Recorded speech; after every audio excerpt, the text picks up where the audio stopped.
Alam nyo ba na pwede na mag-open ng ATM debit card at digital bank account sa loob lamang ng 5 minuto? At alam nyo rin ba na kahit mga remittance ng OFW at US dollar savings ay pwede na rin dito? So bukod dito, pwede na rin mag-withdraw at mag-deposit kahit saan sa 500 ang mga branches ng Robinsons at mga corporate outlets. So bakit maganda mag-open ng account sa GoTime?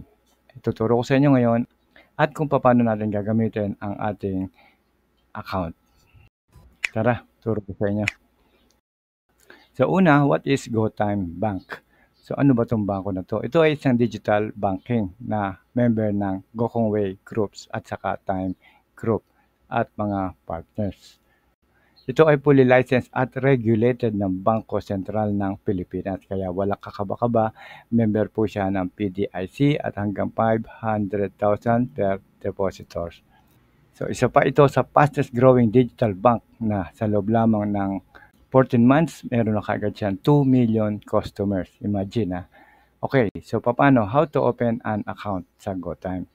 So meron tayong dalawang paraan para mag-open ng account. Una ay pwede tayong pumunta sa mga outlets, sa mga kiosk. Marami po yan, 500 outlets po yan. At ang ikalawa ay pwede tayo mag-download sa ating app o sa ating cellphone. So kung saan man kayo convenient, pwede niyong gawin. Okay, so tuturo ko sa inyo kung paano naman ang magiging sistema natin.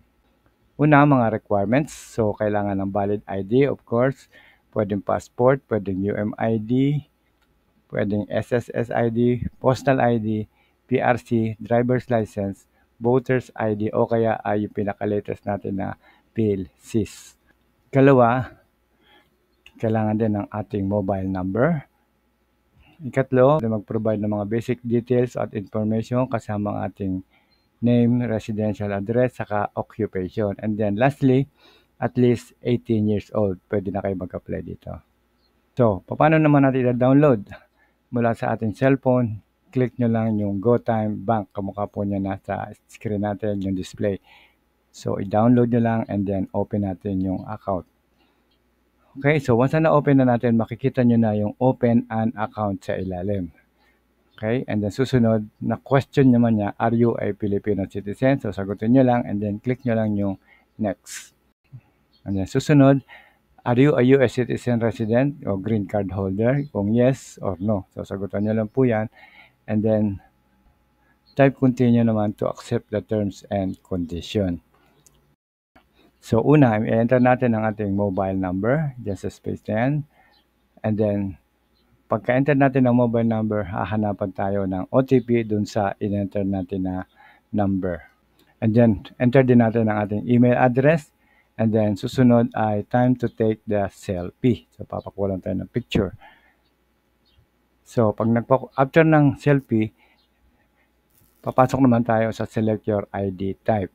Okay, pwedeng driver's license, pwedeng UMID, postal, voters, Philippine passport, o kaya ay yung ating PhilSys. Okay, pagka-select nyo ng ID, i-scan nyo yan front saka back. Okay, so kung happy na kayo dun sa scanning ng ating picture, click nyo lang yung yes, upload this ID. Kung correct lahat ng information na binigay nyo, so click nyo lang yung yes, and then didiretso na yan sa mga personal information, kamukha ng place of birth, date of birth, address, okay, sa mga personal details na yon. Then next, select your work industry, kung saan kayo nagtatrabaho, anong trabaho nyo, and then your main source of income. So, sagutan nyo lang din po yan. And then select create username. Okay, username, ito na yung gagamitin natin sa pag-login. Okay, so create a username and then create your password pagka magla-login na tayo. Okay, mamaya gagamitin natin yan. Confirm nyo lang yung inyong passcode and then yung inyong reply sa email. Kailangan i-verify nyo rin ang inyong email para dyan papasok lahat ng inyong transaction mula sa GoTime. Okay, so this is your Go Reward. Kung dati na kayong nag-grocery o meron na kayong reward card sa Robinsons at sa mga partners nito, pwede nyong i-enter dito yes or no. Okay? So kung wala pa, select new or get one. Ito na yung ating main dashboard. Okay? So ready na tayo para gamitin ang ating GoTime account. So, open na natin ang ating GoTime account.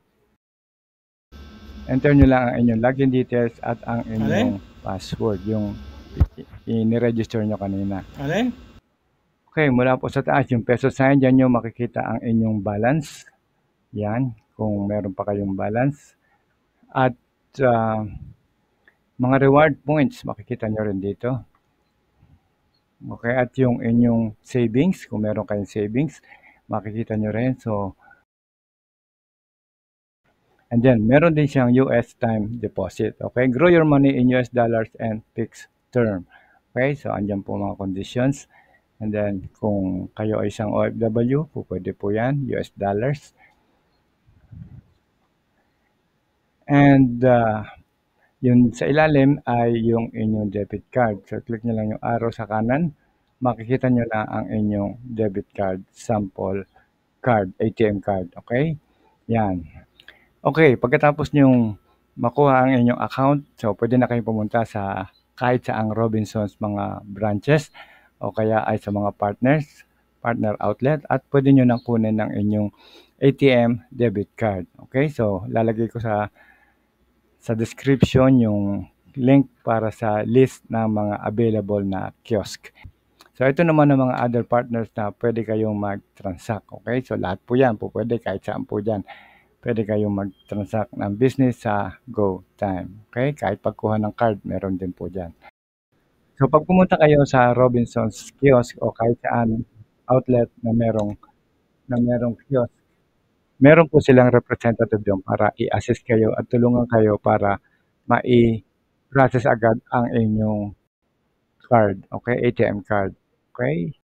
So, ganun lang po siya kadali at sa susunod ituturo ko naman sa inyo kung paano tayo mag-deposit, mag-withdraw at gagamitin natin ang ating GoTime card sa pag-grocery at kung paano tayo magka-cash in and cash out.